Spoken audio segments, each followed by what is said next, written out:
Imagine buying something without anyone remembering you. Not your bank, not your government, not even the person selling it to you. You hand over the money, they hand you what you came for, you both walk away, and the transaction disappears forever. No history, no database, no notification, no record that it ever happened. That probably sounds impossible, but for thousands of years, that was completely normal. It even had a name: cash. Most people think cash is disappearing because technology got better. That's the obvious explanation. It's also the wrong one, because this story isn't really about paper money or coins, or even payment. It's about something much stranger. For thousands of years, money remembered one thing: value. Today, money has started remembering something else: you. And once you notice that change, it's impossible to see money the same way again. The strange thing is, money has changed its appearance countless times. People have traded with seashells, salt, silver, gold, paper, plastic, and now numbers glowing on a screen. At first, it looks like the story of money is the story of technology, one invention replacing another. But that's an illusion, because none of those things were ever money. They were only its costume. Money itself was always invisible. It was trust. A $20 bill isn't valuable because of the paper. The paper is almost worthless. It's valuable because millions of strangers wake up every morning and silently agree that it is. The same is true for the numbers in your bank account. They're not valuable because they exist inside a computer. They're valuable because we all agree to believe in them. Money has always been one of humanity's greatest shared fictions, but hidden inside that fiction was a remarkable feature, one we almost never talked about. For thousands of years, money could carry value, but it couldn't carry memory. A coin didn't know who owned it yesterday. A paper bill didn't know where it had been. It couldn't remember the last 10 people who touched it. It couldn't build a profile. It couldn't recognize a face. It simply moved from one hand to another. And every exchange ended the same way: forgotten. That wasn't just how cash worked. It was what made cash unique. Then something changed, not all at once. Quietly, almost invisibly. First came bank cards, then online banking, then smartphones, then contactless payments. Each new invention promised exactly the same thing: faster, easier, safer. And they weren't wrong. Digital payments solved real problems. You no longer had to carry large amounts of cash. You could send money across the world in seconds. You could buy almost anything without opening your wallet. It felt like nothing had been lost, only improved. But history has a habit of hiding its biggest changes inside its smallest conveniences. Because while we were busy making payments faster, we accidentally taught money something it had never known before: how to remember. Every purchase became a record. Every record became data. Every piece of data became part of a story. Not the story of the money, the story of you. For most of human history, money was anonymous. If you handed a merchant a silver coin, that coin carried no memory of you. It didn't know where you earned it. It didn't know what else you bought. It couldn't tell anyone where it would go next. Once it left your hand, the story ended. But digital money works differently. Every payment quietly answers a question: where were you? What time was it? What did you buy?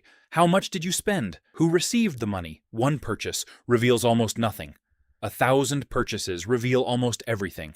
Not because someone is watching you every second, but because patterns are surprisingly easy to recognize. Imagine someone never sees your face, never hears your voice, never reads your messages. They only receive a list of your transactions. The coffee shop you visit every weekday at 8:17. The gym membership you stopped using 3 months ago. The pharmacy you visited twice last week. The bookstore you always return to. The gas station you use before driving to your parents' house. Without realizing it, you've already introduced yourself. Money no longer describes what you own. It describes who you are. And the strange part is, this didn't happen because anyone forced us. It happened because convenience is almost impossible to refuse. Every generation gives up something in exchange for something easier. Horse carriages disappeared because cars were easier. Paper maps disappeared because GPS was easier. Cash may disappear for exactly the same reason. Not because governments outlaw it, not because banks demand it, but because one day, using cash simply feels inconvenient. History rarely destroys old technologies. It waits until people stop missing them. Think about someone born today. By the time they become an adult, they may never have received birthday money in an envelope, never counted coins on a bedroom floor, never hidden cash inside a wallet, never felt the small panic of realizing they only had one bill left. To them, money won't be something you hold. It will be something that happens. A notification, a vibration, a number changing on a screen. Ask a child today where money comes from, and many won't say, the bank. They'll point to a phone that sounds absurd, until you realize many adults already do the same. The meaning of money isn't changing. Its physical existence is. And when something disappears gradually, people rarely notice they're witnessing history. No one woke up one morning and announced, we're entering the post-letter era. People just sent one fewer letter each year. No one held a funeral for paper maps or CDs or phone booths. They simply became objects from another world. Cash may be following exactly the same path, not with an explosion, with a whisper. Here's the strange part. Every generation has something they assume will exist forever. For your grandparents, it was handwritten letters. For your parents, it was film cameras. For many of us, it's cash, but permanence is usually an illusion. Most technologies don't disappear because they're bad. They disappear because something slightly easier arrives. One-day shops stop accepting them. Banks stop stocking them. Parents stop teaching children how to use them. And eventually, an entire generation grows up wondering why anyone ever carried pieces of paper in their pocket.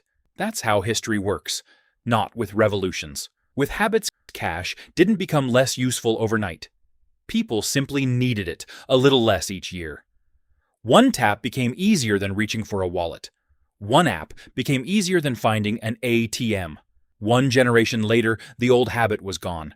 Not because anyone made a dramatic decision, but because millions of tiny decisions all pointed in the same direction. And that's the strange thing about living through history. You almost never realize you're inside it. One day, someone will probably open an old drawer. Inside, they'll find a paper bill. They'll turn it over in their hands, feel its texture, look at the faded ink, and ask a simple question.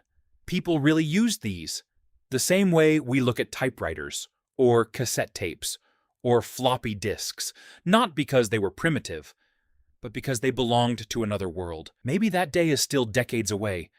Maybe it's much closer than we think. Nobody knows. But one thing is certain. For more than 2,500 years, money had weight. It had texture. You could fold it, hide it, lose it, find it again. For the first time in human history, that idea is beginning to disappear. And if it does, we may be remembered for something surprisingly ordinary. Not as the generation that invented digital money, but as the last generation that could still feel money in its hands.